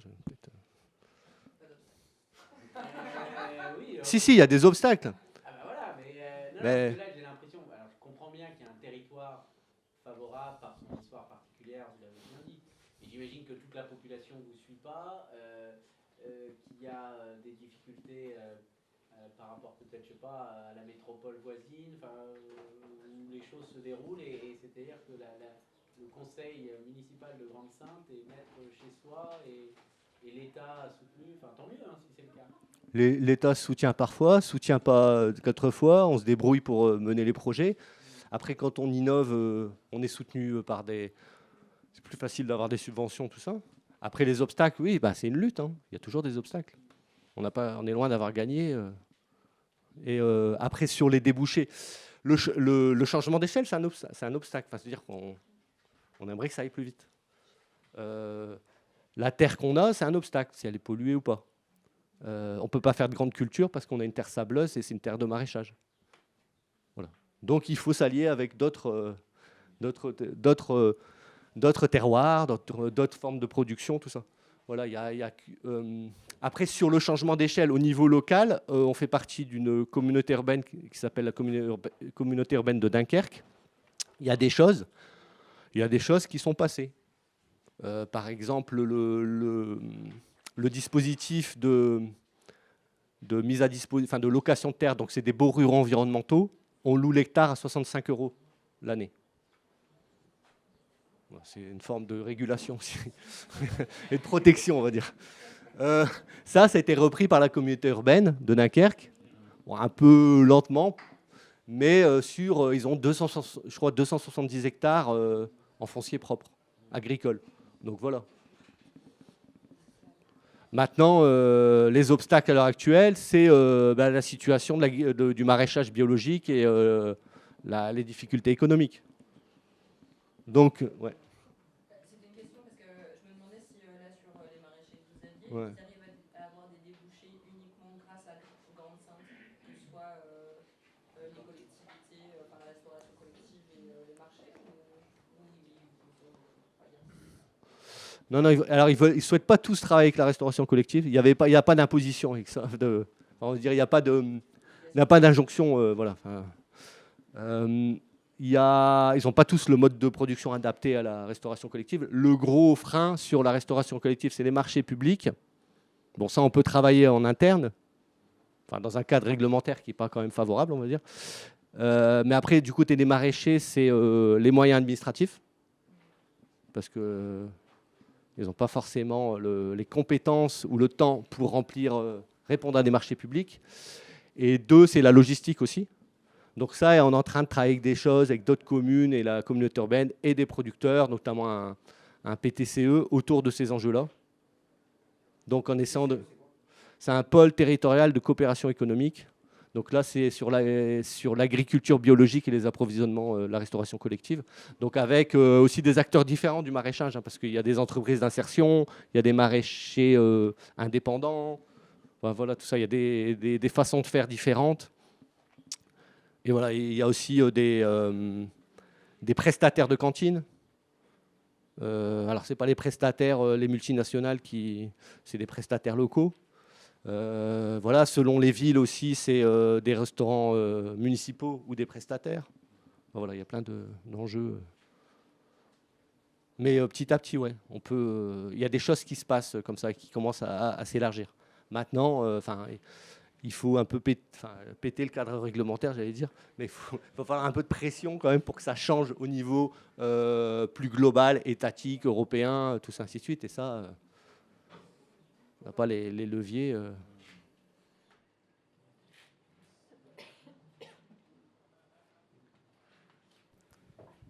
D'autres questions? Remarques?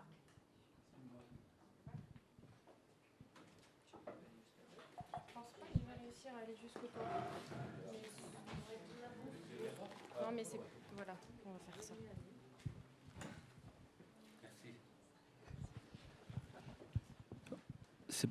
Je vais vous parler d'autres choses, enfin de l'agriculture, mais d'autres choses. Je m'appelle Thierry Gardette.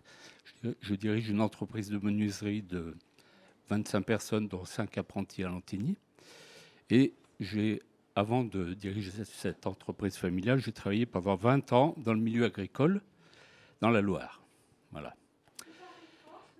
Oui, donc je vais me tourner là. Je trouve que, si vous voulez, alors aujourd'hui, donc ça fait 15 ans que je dirige cette entreprise. Je l'ai reprise, il y avait 5 personnes. Aujourd'hui, on est 25. Et je l'ai reprise à une époque où on m'a dit il ne faut pas reprendre parce qu'on ne gagne pas d'argent quand on fabrique en France. OK. Et puis on m'a dit il ne faut pas reprendre parce que c'est trop dangereux. Les gens se coupent des doigts, etc. Donc j'ai dit OK, mais c'est un beau métier, donc on va reprendre. D'accord.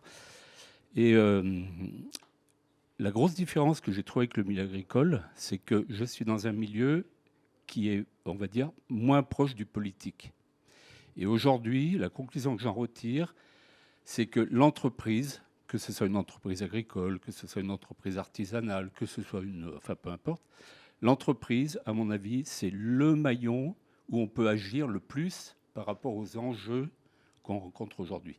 Et ce qui me plaît dans ce que vous avez dit, c'est que je crois que vous en êtes exactement là. C'est-à-dire que vous dites, bien sûr, le politique, c'est important, mais il faut passer à l'action. Et puis, c'est compliqué. Donc, c'est compliqué aussi pour les politiques. Donc, nous, au niveau de nos entreprises, on agit.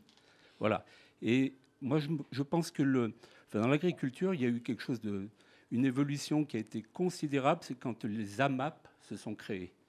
C'est-à-dire que c'est les consommateurs, un jour, qui ont pris le pouvoir et puis qui ont dit, nous, on veut des produits de qualité. Donc, si on n'est pas capable de nous en fournir, nous, on va voilà. Donc, moi, je pense que dans le milieu agricole, il y a des choses très, très positives qui ont existé. Vous disiez le Rouennais. Enfin, dans le Rouennais, il y a toujours eu, ça a été d'après ce que vous allez me contredire peut-être, mais ça a toujours été un bastion où il y a eu des producteurs fermiers, où il y a eu de la vente directe. Il y a eu plein d'initiatives. Alors, ce n'est pas dans le Rouennais, mais il y a eu la reconstruction du château de Goutelas, qui a donné lieu, je crois, enfin, c'est là qu'ont eu lieu les premières chambres d'hôtes. Je pense. Donc, je pense que partout, il y a des choses qui sont positives, et dans le Rouennais, il y en a comme ailleurs. Mais qu'aujourd'hui, l'entreprise, avec ses clients, avec ses consommateurs, c'est elle qui peut agir le plus. Et moi, je le constate. Et moi, j'aimerais créer un tiers-lieu dans mon entreprise. Ça fait 2 ans que j'aimerais. Alors, j'ai commencé par quelque chose, c'est que j'ai créé un truc qui s'appelle l'atelier des découvertes. Donc, tous les 3 mois, j'invite des particuliers à rentrer dans ma menuiserie.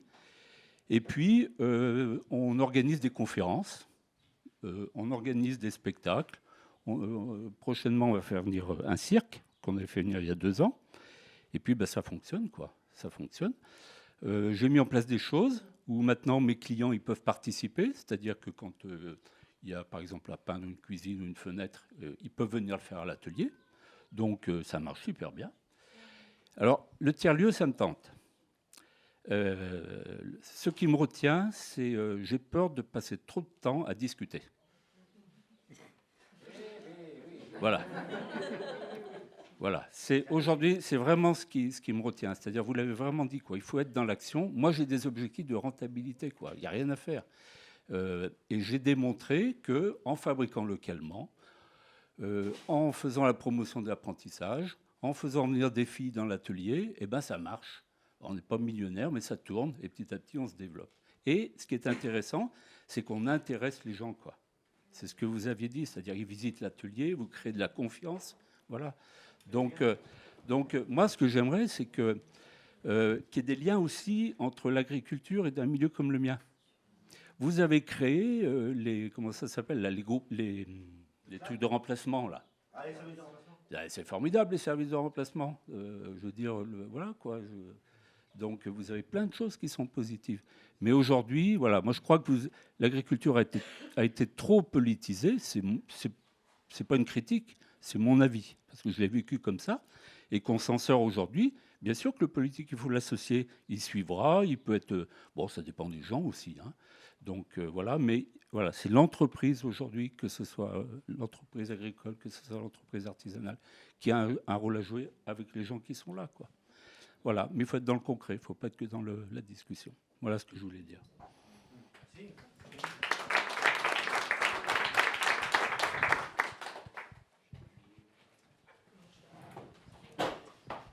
Bonsoir. Moi, j'avais 2 questions. Il y en a une la première rejoint un peu ce qu'on a entendu à l'instant.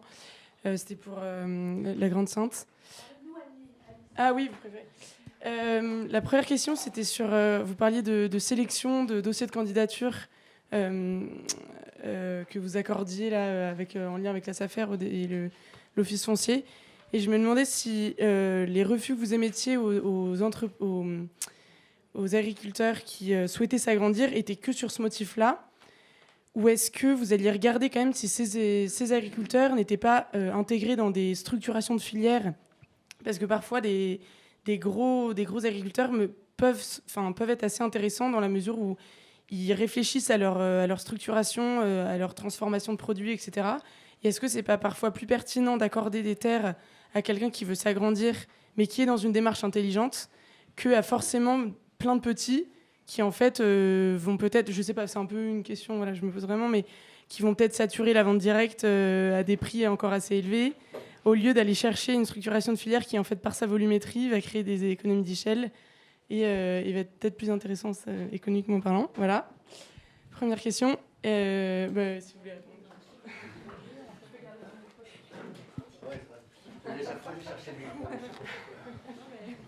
Pressé de répondre.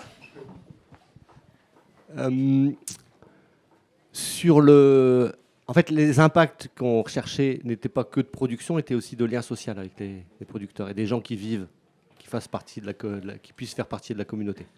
Donc effectivement, il y avait l'idée de favoriser l'installation sur des plus ou moins petites surfaces. Et les projets d'agrandissement qui étaient proposés, en fait, c'était de prendre 4 ou 5 hectares et de faire de la carotte, de faire de la grande culture maraîchère, quoi. Donc ça ne correspondait pas, mais vraiment, l'idée, c'était d'appréhender les candidatures sur une série d'impacts, en fait, sociaux, ouverture au territoire, les aspects pédagogiques aussi, tout ça, ainsi de suite. Tout en respectant aussi il faut faire attention avec tout ça parce que ça peut peser aussi sur le maraîcher que de s'engager sur des choses qui viennent en plus d'un travail qui peut être déjà harassant, quoi. Mais voilà. Donc du coup sur la structuration de filières, tout ça, ainsi de suite, en fait aussi on n'est pas du tout dans une situation où il y a trop d'offres au niveau du maraîchage biologique, notamment sur le Dunkerquois. Il y a vraiment, ou de vente directe. C'est plutôt la structurée à l'heure actuelle. On travaille aussi là-dessus avec marché de producteurs, qui n'est pas que bio, sur aussi l'avènement d'une maison de l'alimentation durable et de l'écologie populaire, avec des outils de transformation mutualisés, à la fois professionnels, et à côté des citoyens aussi qui puissent faire du low-tech, de la transformation, de la cuisine collective, tout ça, mais aussi avoir un espace de vie un espace vivant plutôt qui rassemble, un tiers-lieu qui rassemble aussi, qui donne encore des occasions de se rencontrer et qui facilite les choses, en fait, la mutualisation, tout ça. Voilà. Mais c'est vraiment dans cet aspect aussi lien social, quoi. Moi, je complète aussi, parce que c'est un sujet qui est... attention de ne pas uniquement se focaliser sur l'alimentation et les besoins en nourriture. Parce qu'on a aussi besoin de parler de liens social, de familles qui s'installent, d'aménagement du territoire. Donc, faut être hyper prudent avec ça. Parce que je veux dire, il y a des besoins en resto-co, en bio sur le Rouennais. On peut tout à fait, je dirais, accaparer 40 hectares d'une ferme, faire du bio intensif et faire du légume, et ça marche, quoi. Mais quel modèle social, en fait, avec ça, on met en place et on veut faire avancer, quoi. Et ça, je crois on ne peut plus aujourd'hui dissocier l'alimentation des modèles sociaux qu'on veut faire avancer sur nos territoires, quoi. Que ça, c'est hyper important aussi. Moi, j'ai besoin d'avoir un voisin, quoi. Dire si j'ai plus de voisins, bah oui, c'est des liens qui partent, c'est des familles qui sont pas là, quoi. Donc voilà, c'est important d'avoir ça en tête, quoi. Mais dans ce cas-là, il faut réfléchir à quelle logistique va exister entre tous ces petits maraîchers qui se montent, et c'est pas si facile que ça, quoi. Tout le monde ne peut pas ouvrir sa vente directe. Et pour la resto-co, on en a aussi besoin, parce que mine de rien, il y a plein de populations qui ont besoin de cette resto-co à bas coût encore. Et ça nécessite quand même une logistique particulière, mais j'entends tout à fait le lien social, mais je suis d'accord. Oui. Non, mais il y a des plateformes sur Saint-Étienne, il y a une plateforme qui existe, qui marche bien, voilà, et qui sont souvent très financées et qui ne marchent pas indépendamment, mais c'est un autre sujet.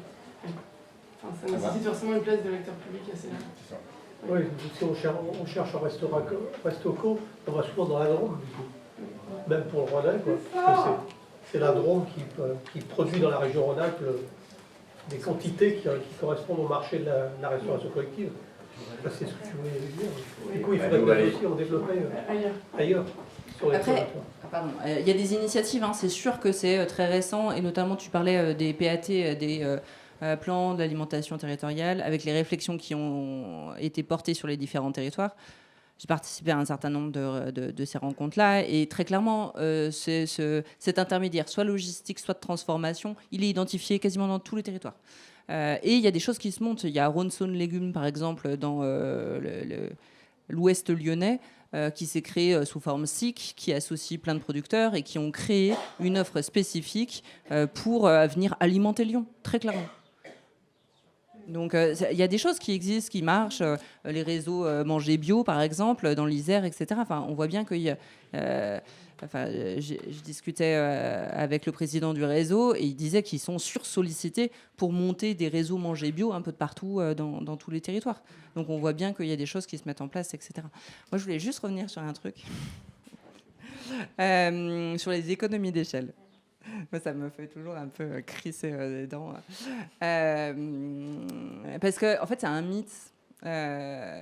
J'ai fait économie-gestion et on m'a appris qu'il y a des tailles critiques d'entreprise et qu'au bout d'un moment, il y avait des économies d'échelle qui se font. Mais c'est mettre complètement de côté toute la destruction sociale qu'il peut y avoir en face et tous les coûts indirects supportés par la société qui ne sont pas supportés par l'entreprise en elle-même. Notamment tous les coûts indirects du transport. Et là, on voit bien que, d'ailleurs, c'est en train un peu de changer, puisqu'avec l'augmentation des prix de l'énergie, avec tout ce contexte inflationniste, j'y arrivais, il y a l'agence Beau qui commence à faire des comparaisons et qui montre que les produits bio en circuit court arrivent au même prix que du conventionnel en supermarché. Donc on voit que ce changement-là. Et vous parliez tout à l'heure du réseau des AMAP. Enfin, moi, j'ai jamais eu moins cher que dans le réseau des AMAP. Vous voulez avoir des légumes pas chers, c'est direct producteur. Et très clairement, c'est de qualité. Il y a du lien social qui se crée. Bon, je suis aussi administratrice du réseau des AMAP. Pour être honnête. J'avais juste une deuxième question. Ah oui. Très rapide. Je peux ou pas ? C'était justement pour les fermes collectives. Je me demandais ceux qui s'installaient. Quel profil c'était ? Est-ce que c'était des familles aussi qui s'installaient ? Parce qu'on voit énormément de fermes collectives où c'est des... Vous m'entendez pas bien ? Ah oui. Je voulais savoir, dans les fermes collectives qui s'installent, est-ce que c'est des profils célibataires seulement à chaque fois ? Ou est-ce que c'est viable avec une famille en fait ? Voilà. Parce que c'est aussi une question. Alors déjà, il faut savoir qui utilise la sémantique ferme collective. Parce que des installations, c'est l'heure de l'apéro, hein, bientôt. Des installations en collectif, en agriculture, ça existe depuis super longtemps. Par contre, ils ne se définissent pas comme ferme collective. Un GAEC, rarement, ils vont dire « nous, on est une ferme collective ». Une ferme collective, on voit que là, il y a une thèse qui est sortie et qui a réussi à sortir une définition. C'est généralement des fermes de plus de 3 personnes, sans liens familiaux, au moins, entre plusieurs d'entre elles, donc, qui, au-delà du projet agricole qu'ils mettent en commun, ont un projet environnemental, écologique et social, avec notamment des modes d'organisation très horizontales qu'ils essayent de mettre en œuvre. Voilà, du coup, c'est un peu la définition qui est donnée de ferme collective. Et effectivement, dans ces fermes collectives-là, c'est principalement des hors-cadres familiaux, déjà. Donc on n'est pas sur une reprise de ferme qui a été transmise à la fille ou au fils. Donc ça, c'est une première chose. Et on trouve aussi ce qu'on appelle les NIMA, les non-issus du milieu agricole. Donc des personnes qui ne faisaient pas de l'agriculture avant, font une reconversion professionnelle, se forment, ont été salariés pendant un temps et vont s'installer en exploitation. Et du coup, le collectif, dans ces personnes qui ont eu une précédente vie professionnelle, est une solution pour pallier notamment aux astreintes en agriculture. Notamment, un des grands enjeux, c'est la reprise des exploitations en bovins laitiers, où on voit tout de suite les astreintes de la traite matin et soir tous les jours. Et ça, quand on s'installe familialement pour la reprise d'une ferme, ça veut dire que, voilà, il y a les systèmes de remplacement qui ont été mis en place. Mais pour autant, le collectif semble être une solution pour reprendre. Donc voilà, c'est principalement... Mais il y a toujours des exceptions qui confirment les règles.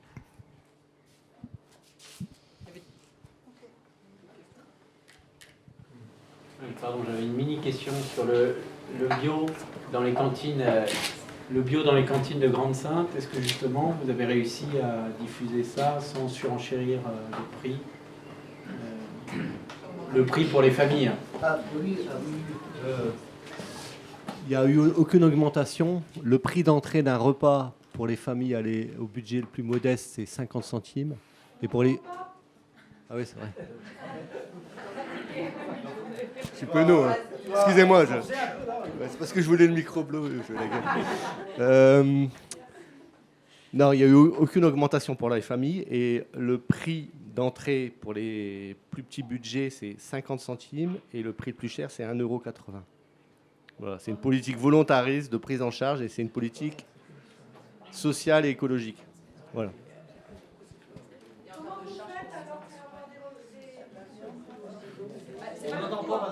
Comment on fait? Ah, c'est la collectivité qui prend en charge. Oui. Mais ça sera toujours moins cher, on a parlé d'impact, ça sera toujours moins cher que les coûts de dépollution de l'eau, que les coûts sociaux du système de production actuel, que des exclusions qu'on subit, voilà, et qui sont socialisées. On parlait de subventions. Les subventions à ce type de modèle de production sont énormes. Le premier budget de l'État, c'est 2 fois le budget de l'éducation nationale. C'est les aides aux grandes entreprises. 180 milliards estimés, parce que ce n'est pas très transparent, 180 milliards d'euros par an. Donc ça, on parlait de lien aussi aux politiques. Il est là aussi. Après aussi, oui, je voulais peut-être aussi réagir par rapport à la politique. C'est pour ça que tout à l'heure, j'ai dit que c'est pas une histoire de spécialistes. La politique, c'est nous, en fait. C'est la façon dont on décide de s'organiser en société. Le problème, c'est aussi qu'on l'a laissé peut-être se professionnaliser. Et donc, après, on se rend compte que les intérêts de chacun ne sont pas tous représentés. Donc, la nécessité, oui, de s'engager politiquement au sens de, dans la vie de la cité, dans la représentation aussi, c'est important, justement pour rappeler ce genre de choses.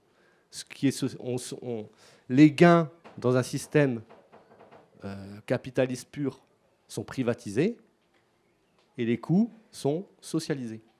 Voilà, quand on sauve les banques, et ainsi de suite. Et là, pour les systèmes de production type agriculture industrielle, ils sont complètement socialisés. Et le consommateur, même à titre individuel, les paye plusieurs fois.